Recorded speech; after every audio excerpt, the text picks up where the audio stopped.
is Diamond's board. So pretty.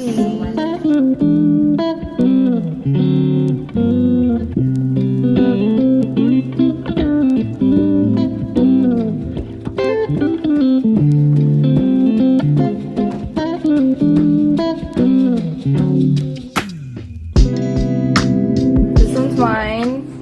That one's Diamond's. Nancy brought the crackers and stuff and the candy. Adriana bought the red strawberry Cheetos. Here's my burnt toast. What is up, you guys? Welcome back to the channel. I'm so glad you're here with me today. I'm hoping you are enjoying your November. A couple vlogs ago, I mentioned that me and my boyfriend Chang, we went and looked at some wedding venues. And today I kind of want to go through the two that I went to and the one that I almost picked for my wedding. So before we go into the two venues that I toured, I wanted to kind of give you guys an idea of what I'm looking for and what my kind of dream venue would kind of be like. So just so you guys kind of know what I'm looking for and what vibe that we're going for here. So I wrote down a couple stuff. We're just gonna go through it, kind of the stuff that are kind of like a must. The budget that I had for the venue is around $4,500. That's a lot. Wedding venues are so freaking expensive, and when I first started looking earlier this year, they were the ones that I wanted were like over $10,000.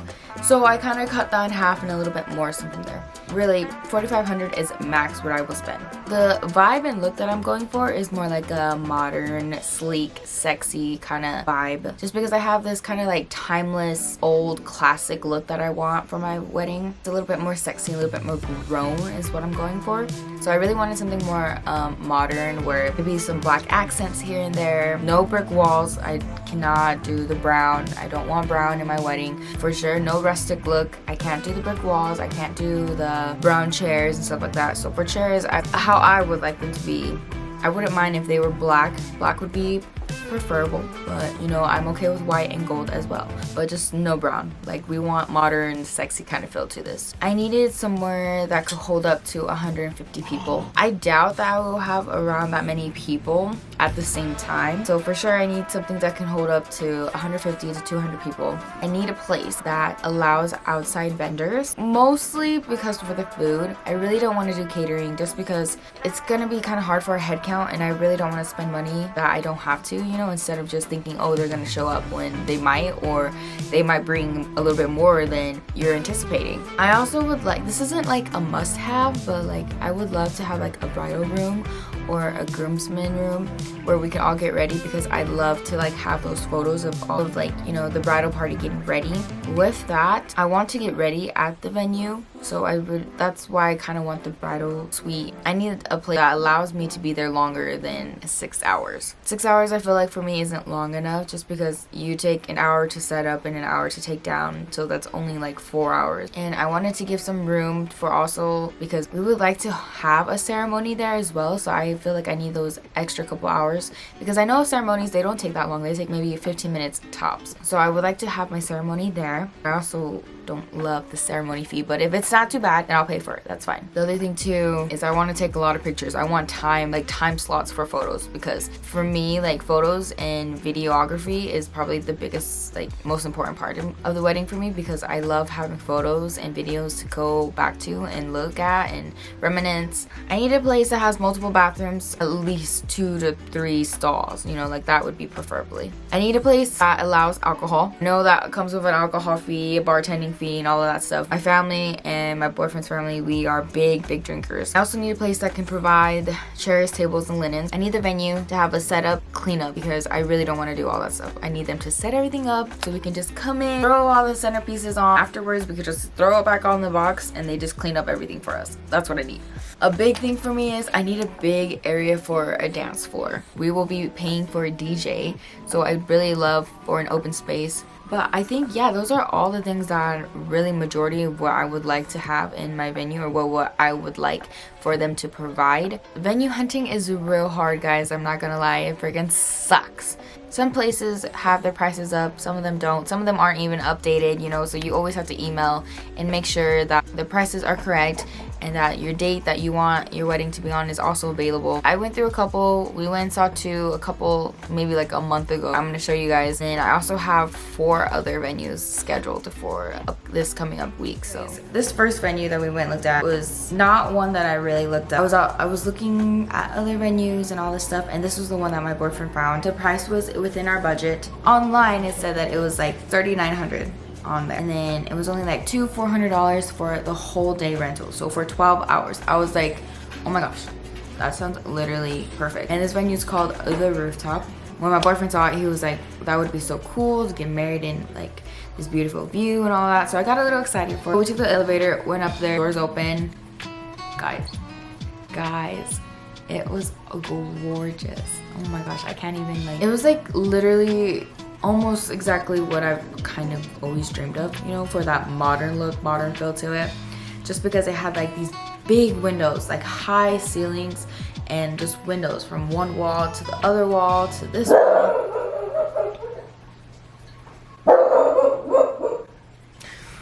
I never thought I'd catch him barking. You tell him, little dog. You tell them. I think there's somebody outside.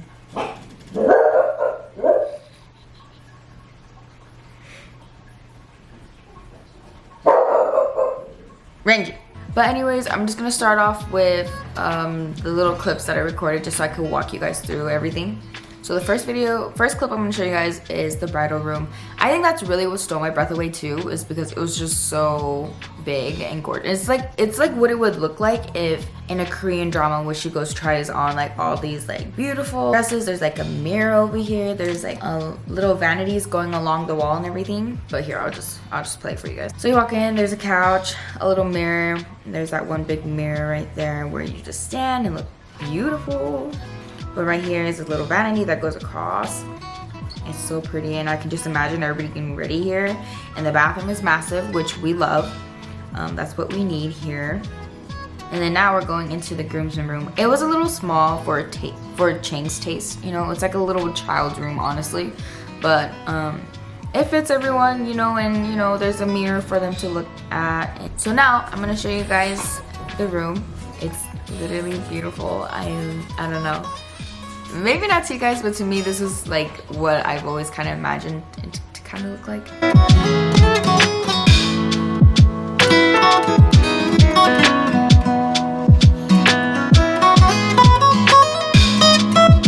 And then if you keep going, there's these big sliding windows on one side, and she told us that we could open them all the way up, so it'd be more like an indoor-outdoor wedding. And out here is beautiful. Has these beautiful lights, patch of grass. I think most of the time people do their ceremonies here. I'm walking over here to kind of show you guys.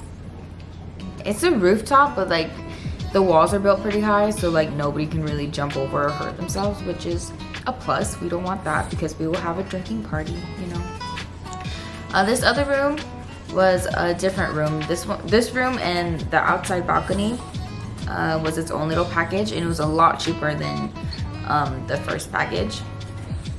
But this room is beautiful too. With this room, we're going to put the food and everybody can come grab their food over here. The first room was already massive by itself already. I don't think we could fill up both rooms. They had 2 different packages. The first package was that big room that I showed you, plus the balcony, plus the little room. They also have like a golfing room, a game room, something like that. But that's like an additional charge. But the other package was just that smaller room that I just showed you guys in the balcony. And I just kept thinking, I was like, there's no way I'm gonna like fit that many people in that tiny room. If I got the other 2 smaller rooms, then I'd have to have guests sitting outside, and we want our wedding to be in August. And if you don't know, August is like super hot, and I'm like, I'm not gonna do that for my guests. I'm gonna tell you guys the pros. So the bridal suite was gorgeous. We loved multiple bathrooms. I think there was 4 bathrooms. It had beautiful view. I mean, it wasn't what kind of views you would think like in Chicago or in LA where there's like skyscrapers. This is Utah, okay? Come back down here. We're in Utah.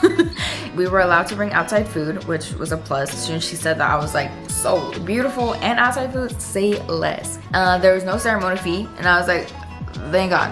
Thank God. The only thing was their prices aren't updated online. For I think 6 hours was $4,200, and for all day it's $5,000. And that kind of goes off my budget a little, but at this point it had so many like check marks, and I was just like, it's worth it, you know, like maybe it'll be worth it for that much. it was beautiful. It was more expensive than I kind of planned it to be. It was like, you know, if it has everything and I can imagine my wedding being here already, maybe it's okay. The cons, so that's one of the cons, is that it was expensive for sure. In the contract, we would have to use their in-house bartending. They use this outside bartending company. I'll tell you guys a little later what goes on with that. But before I go into that, I kind of want to go into the other venue that we went and saw that was also gorgeous. So let's get into that. Hello, hello, hello. Here we are talking about the next venue. The venue is called Sleeping Ridge. It's a very popular venue, and when I first saw it, I was like, okay, I can see my photos be taken here. You know, it's this big, massive building. It looks like a castle. Somewhere like a princess would get married, you know, like it's just beautiful. So I was like, I have to go see it just to see, you know, and the photos were breathtaking.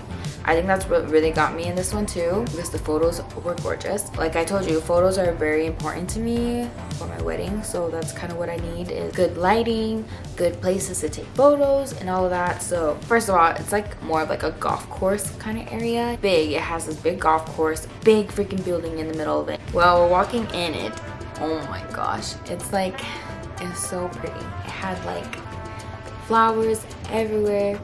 You walk in, they just have rose bushes everywhere, trees and benches.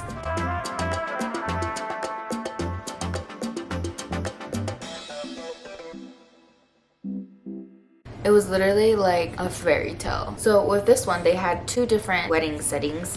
Hello, hello. So they had two different rooms. The difference between the two rooms as well, of course, one can hold more than the other. The one upstairs is called the sunset room. Downstairs, I'm not really sure what it's called. Also, the difference is one downstairs is more like an outside inside wedding. So I'll show you guys the ceremony. It's outside. It has this beautiful arch. It has these beautiful lights hanging over all the chairs. It's just really, really pretty. This outside setting, gorgeous. This is what the inside looks like. It's small. I love like the draping and the lights and everything, and the tables are beautiful, but it's just a little small to my liking, because I looked around and I'm just like, where are their guests going to be dancing? But the cool thing about this room was that they had this additional little side room that was a little bit hidden, and they had a little area for where they could put the DJ, or where they could put the catering stuff and everything.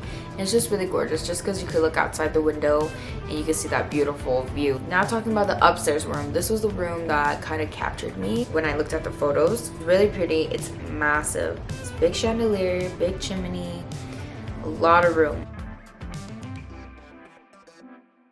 The only thing I didn't really love about it is behind all of this big area right here, you turn around is where the camera kind of switches over, and it's just a smaller room that fits a couple more tables, but like the walls a little vaulted, where like a little low for my liking, just the kind of like squished. Also, I'm thinking about like where we're gonna dance again, like where is all of this going to like what are we gonna do? Coming from the outside inside is gorgeous. Like I said, beautiful photo options. Posing in front of the little garden area, in front of the building itself, on the golf course, it's just gorgeous. They allowed outside food, which we love. It was very modern. Not really modern, but more like timeless, you know, like elegant, pretty, proper. Now the cons.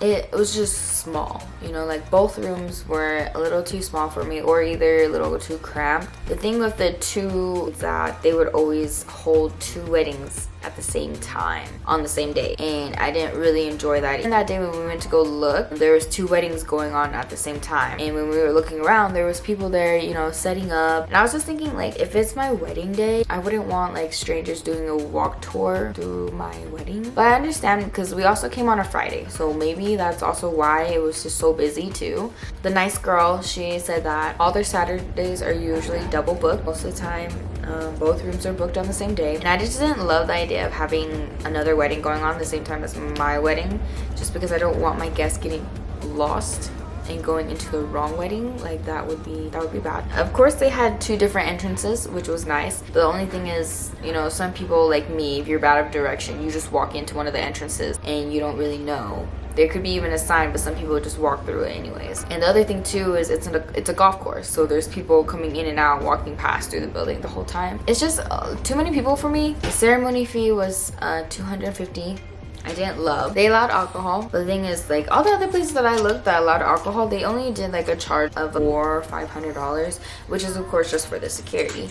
But for this one, it was $750 for the alcohol fee. Would still have to pay a security fee on top of that too, if I remember. And I was just like, that's really, really expensive, huh, Randy? But for both of the rooms, the nice thing is they're the same price, so it doesn't really matter, just depending on which one you like more and how many people are coming to your wedding. They both were at a set price at $4,500, so $4,500. But then if you add the alcohol fee, which is $750, plus the security fee, and then plus the ceremony fee, that's more expensive than the first one that we're looking at. And with all of that, Ching really didn't like it. He said there was too many fees and too many people going in at the same time. We just decided that this one was not for us. Really beautiful. The girl that helped us out was so nice, just wasn't what we were looking for. That day we kind of decided that we wanted the rooftop. We were really excited just because it was something, I don't know, it just felt right. I could just imagine myself getting married there. I could imagine all the stuff that I have planned for the wedding happening there. So we called her back and we told her that we wanted it, and she said perfect, and she sent us the contract. And then this is where it goes.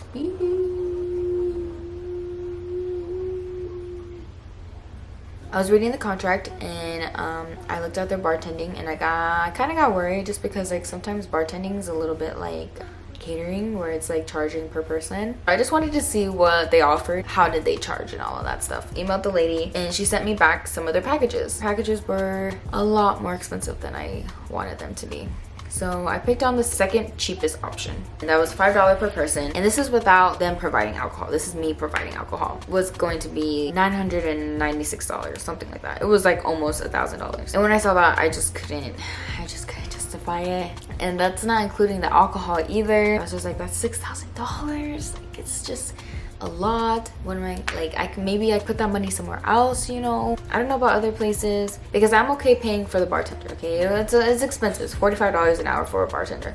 I'm okay paying that, but it's just like charging per person, and I was just really confused on like why. You know, if I'm already providing all the alcohol and stuff, I feel like you would just pour until I ran out, right? But I guess I don't really know how that works. You guys can comment below and let me know. And also let me know how much it really is to have someone bartend at your wedding. So after long consideration, broke my heart doing it. We turned down the rooftop. The other reason why we wanted it so bad too is because the date that we wanted was the only date available left in that month. Venues now are like that barn rustic look. And here in Utah hasn't caught up yet to the modern feel of everything. Or if it has, then it's very, very expensive. I'm gonna keep on hunting. I'll let you guys know how that goes. At the beginning of the vlog, you guys see that my friends come over and we have a little brunch. We got together. They were so helpful. They just helped me look at wedding venues and it helped me decide on a couple things, which is great because I needed some help on it. But yeah, we got a lot of stuff done, but there's still so much to do, and the biggest thing for me right now is just the venue, figuring it out, and then also getting the date. Like, that's the hardest part right now too, because family are starting to want to know what days to save for next year already. But I'll let you guys know. I'll keep you guys updated, of course, as usual. I'm gonna go see 4 other venues this week, and I'm going to record. I'll probably show you guys again what they look like. Some of them are gonna be a little bit out of my comfort zone, but maybe for the price it'll be okay. Thank you guys so much for watching. Don't forget to like and subscribe. Give me the thumbs up, please. I'll see you guys very soon for some more wedding content. Bye, guys.